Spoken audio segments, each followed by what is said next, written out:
Hey guys, welcome back to my YouTube channel. This is Ankush Sharma and you are watching my another new video. आज की video का title और thumbnail देखकर आप लोग समझ ही गए होंगे कि वीडियो किस चीज़ पे रहने वाली है।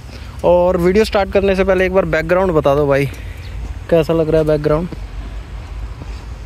है ना, काफ़ी अच्छी लोकेशन वीडियो बनाने के लिए। तो चलिए वीडियो स्टार्ट करते हैं। तो इस वीडियो में मैं आप लोगों को बताऊँगा कि एक्सट्रीम 125R कितना देती है, मतलब बेसिकली इसकी माइलेज क्या है और किस टाइप से अगर आप इसको यूज़ करते हैं तो आपको कितने तक आप इससे माइलेज एक्सपेक्ट कर सकते हैं। सबसे पहले अपनी इन्फॉर्मेशन जो भी मैं शेयर करूंगा उसको वेरीफाई करने के लिए मैं आपको दिखा देता हूं कि मैं इस बाइक को अराउंड 5000 किलोमीटर चला चुका हूं। और मोस्टली ये मैंने ही चलाई है, कोई 100 या 200 किलोमीटर्स मेरी फैमिली में पापा ने या मेरे भाई वगैरह ने चलाई होगी।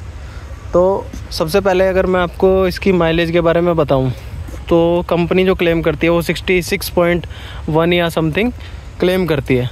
बट ऐसा होता नहीं है कि जो आपको कंपनी माइलेज क्लेम करे वो हर बार पूरी आपको माइलेज, मतलब कोई ऐसी बाइक या व्हीकल कोई रेयरली होता है जो कंपनी जो क्लेम करती है उसको फुलफ़िल कर देती है। अब बात करते हैं एक्सट्रीम के केस में। एक्सट्रीम की भी आपने ना काफ़ी माइलेज टेस्टिंग की वीडियो देखी होगी यूट्यूब पे, जिसमें लोग 70 की भी माइलेज निकाल रहे हैं। हालांकि अपना अपना पर्सपेक्टिव है कि कोई 70 की माइलेज भी बता रहा है, कोई 75 की भी माइलेज बता देगा। बट जो कंपनी ने क्लेम कर दी, मेरा मानना ये है कि उससे तो ज़्यादा आपकी माइलेज जा ही नहीं सकती। ठीक है, पहली बात, क्योंकि जो कंपनी ARI जिस उसमें मतलब वो टेस्टिंग करती है माइलेज की ARI नॉर्म्स के अकॉर्डिंग, तो उस पर्टिकुलर एरिया में ना एक विंड की स्पीड भी एक बिल्कुल बैलेंस्ड होती है और कोई भी ऐसा फ्रिक्शन वगैरह सब चीज़ें मतलब बिल्कुल एक बैलेंस्ड वे में होती हैं, जो आपको आइडियल कंडीशन रोड पे मिलना थोड़ा मुश्किल होता है। तो इसलिए उन कंडीशंस पे वो जो बेस्ट माइलेज निकल के आती है वो एक कंपनी क्लेम करती है। ठीक है, तो ARI वाली जो माइलेज है उसको तो देखो बीट कर पाना किसी यूट्यूबर के लिए या किसी भी नॉर्मल बंदे के लिए थोड़ा मुश्किल टास्क है। तो ठीक है, तो आप इन सब चीज़ों से तो आप जज कर सकते हैं कि जो भी आपकी माइलेज होगी वो 66 से तो नीचे ही होगी। अब बात करता हूँ कि मेरे को कितनी माइलेज मिल रही है, क्योंकि मैंने आपको बहुत सी इन्फॉर्मेशन अब तक बता दिया इसके बारे में। तो मैं कभी भी ना इसको मैंने 1 लीटर में या 250 ml में कभी मैंने इसका माइलेज टेस्ट नहीं किया है।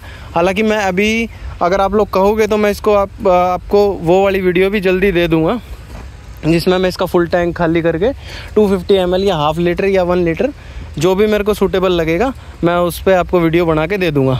बट अभी करंटली जिस बेस पे मैं इसकी माइलेज बता रहा हूँ आपको, वो मैं ऐसे बता रहा हूँ कि मैं ना हमेशा से इसको फुल टैंक कराता हूँ। और फुल टैंक भी मैं इसको ऐसा नहीं कि बहुत ही ज़्यादा फ्रीक्वेंटली कराता हूँ कि 10-20 किलोमीटर मेरी बाइक चली या 50 किलोमीटर मेरी बाइक चली और मैंने इसको फुल टैंक करा दिया। नहीं, मैं कम से कम बाइक को 300 किलोमीटर 200 किलोमीटर मतलब 200 किलोमीटर से लेके 400 किलोमीटर तक के बीच में चलने देता हूँ और उसके बाद मैं बाइक को फुल टैंक कराता हूँ। तो उसमें मैं माइलेज देखता हूँ। अब इस जो बाइक की मेरे को माइलेज वेरी हुई है वो 45 से लेके और 63 तक 64 तक, जो लास्ट टाइम में भी मैंने माइलेज निकाली है वो 64 तक। और ये माइलेज ना विद पिलियन भी है और कुछ कंडीशन में विद सिंगल भी है। ठीक है, सिंगल राइडर और विद पिलियन राइडर दोनों के उसमें बताता हूँ मैं। अब डिटेल अगर स्टार्ट करें, अगर आप 45 की माइलेज, जैसा कि मैंने बताया कि इसने 45 की भी माइलेज दी है, तो 45 की माइलेज ये कब देती है?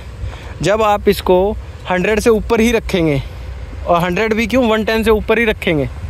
ठीक है, तो उस केस में या आप इसको 100-110 से ऊपर ही रखेंगे स्पीड के मामले में, या बहुत ज़्यादा रेस चलाएंगे, तो उस केस में ये आपको 45 की माइलेज देगी। मतलब जो इसकी बिल्कुल कम से कम माइलेज है वो 45 मेरे को मिली है। ठीक है, और वो भी फुल टैंक में। मैंने शायद 100 किलोमीटर्स या 200 किलोमीटर्स का कुछ स्ट्रेच था और उसके बाद मैंने इसको देखा था, तो इसने मेरे को 45 के अराउंड माइलेज दी थी। हाँ, तो 45 की माइलेज के लिए आपको इसको 100 या 100 से ऊपर ही अगर आप चलाते रहेंगे तो ये 45 की माइलेज तो मिनिमम आपको दे ही देगी।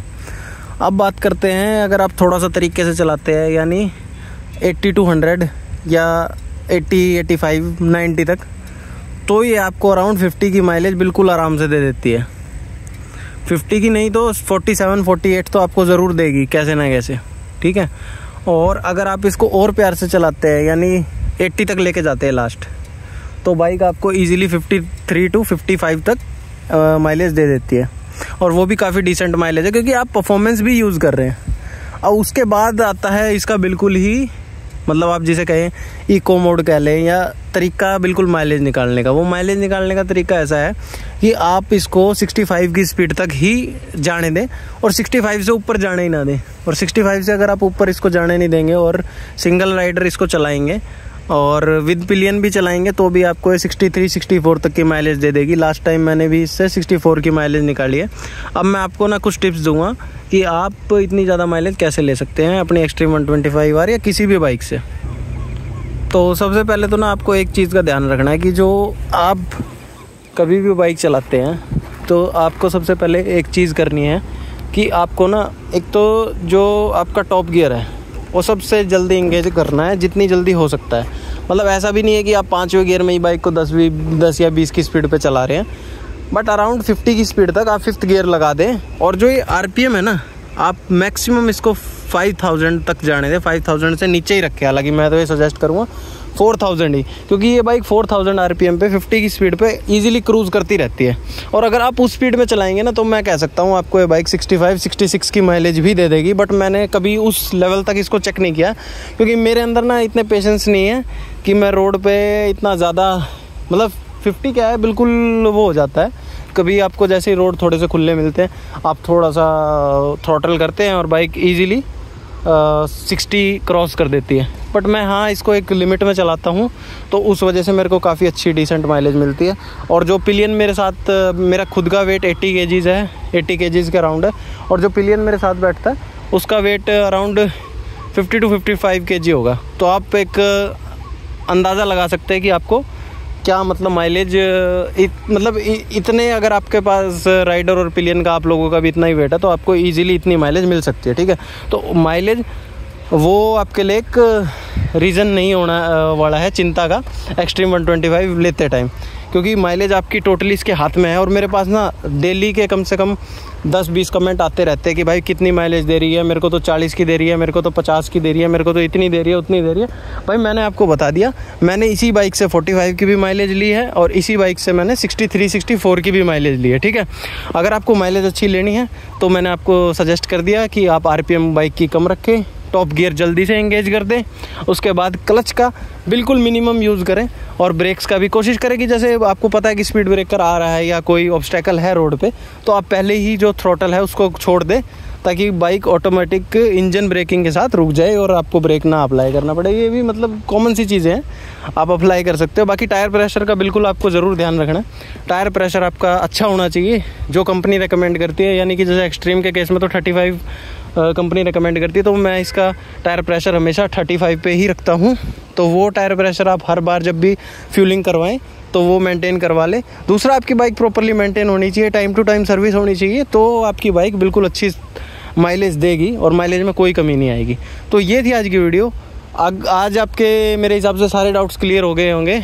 जो ये लोग पूछते थे कि भाई कितना देती है, कितनी माइलेज देती है, तो एक्सट्रीम के रिलेटेड जितने भी डाउट्स थे आप लोगों के मैंने आज क्लियर कर दिए हैं। ये थी आज की वीडियो।